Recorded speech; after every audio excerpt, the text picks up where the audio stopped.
চারিদিকে উড়ছে রং বেরঙের পতাকা। কেউ ব্রাজিল, কেউ আর্জেন্টিনা, কেউ ফ্রান্স, কেউ ইতালি। এভাবেই বিভক্ত আজকের অধিকাংশ জনতা। ফুটবলে নিজ পছন্দের দেশটির কে কত বেশি পতাকা উড়াতে পারে, কে কত বিশাল পতাকা টানাতে পারে, দেশ জুড়ে চলছে এই প্রতিযোগিতা। প্রিয় মুসলিম ভাই বোনেরা, এসব দেখে বারবার একটি পার্থক্যের কথাই মনে পড়ে যাচ্ছে। এই পার্থক্য সাহাবায়ে কেরাম রাদিয়াল্লাহু আনহুমের সাথে উম্মার বর্তমান যুব সমাজের পার্থক্য। এই পার্থক্য সালাফে সালেহিনের সাথে আজকের মুসলিম দাবিদারদের পতাকা উড্ডীন করার পার্থক্য। আপনারা সিরাত কিংবা তারিখের কিতাব খুলে দেখুন, দেখবেন সাহাবায়ে কেরাম রাদিয়াল্লাহু আনহুমও পতাকা উড্ডীন রেখেছিলেন। কিন্তু কি সেই পতাকা, যেই পতাকাকে উড্ডীন রাখার জন্য তারা নিজ দেহের রক্ত ঢেলেছেন?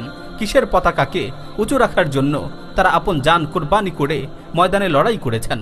আল্লাহু আকবার। মুতার যুদ্ধে মুসলিম বাহিনীর সেনাপতি যায়েদ ইবনে হারিসা রাদিয়াল্লাহু তাআলা আনহু যখন শহীদ হয়ে গেলেন, জাফর ইবনে আবু তালেব রাদিয়াল্লাহু তাআলা আনহু পতাকা উঠিয়ে পূর্ণ উদ্যমে যুদ্ধ শুরু করলেন। যুদ্ধ চলছে, এমনই মুহূর্তে তিনি ঘোড়া থেকে নেমে ঘোড়ার পা কেটে দিলেন। অতঃপর আঘাতের পর আঘাত হেনে কাফিরদের প্রতিহত করতে লাগলেন। এক পর্যায়ে শত্রুপক্ষের আঘাতে তার ডান হাত কেটে গেল। তিনি বাম হাতে পতাকা তুলে নিলেন। এরপর শত্রুর আঘাতে তার বাম হাতও কেটে গেল। জাফর ইবনে আবু তালেব রাদিয়াল্লাহু তাআলা আনহু তার দুহাতের অবশিষ্ট অংশ দিয়ে বুকের সাথে কালেমার পতাকাকে জড়িয়ে ধরলেন। শাহাদাতের আগ পর্যন্ত তিনি তাওহীদের ঝান্ডাকে সমুন্নত রাখলেন। এরপর আব্দুল্লাহ ইবনে রাওয়াহা পতাকা উঠিয়ে নিলেন। তিনি ঘোড়ার পিঠে উঠে সম্মুখ অগ্রসর হয়ে লড়াই করতে লাগলেন। তরবারি হাতে কাফিরদের মোকাবেলা করতে করতে শাহাদাত লাভে ধন্য হলেন।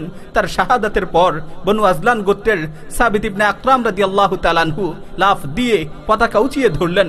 তারপর এই সম্মানের পতাকাকে মুসলিম বাহিনীর নতুন সেনাপতি খালিদ ইবনে ওয়ালিদের হাতে হস্তান্তর করা হলো। তিনি পতাকা হাতে নিয়ে বীর বিক্রমে যুদ্ধ করতে লাগলেন।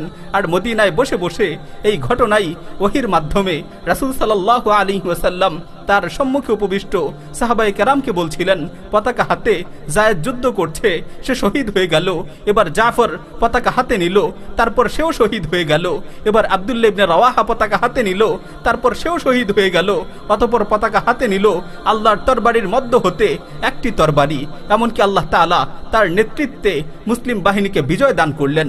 প্রিয় মুসলিম ভাই বোনেরা, কিসের পতাকাকে সাহাবায়ে কেরাম এভাবে উড্ডীন রেখেছিলেন, শাহাদাতের আগ পর্যন্ত সুউচ্চে ধারণ করেছিলেন?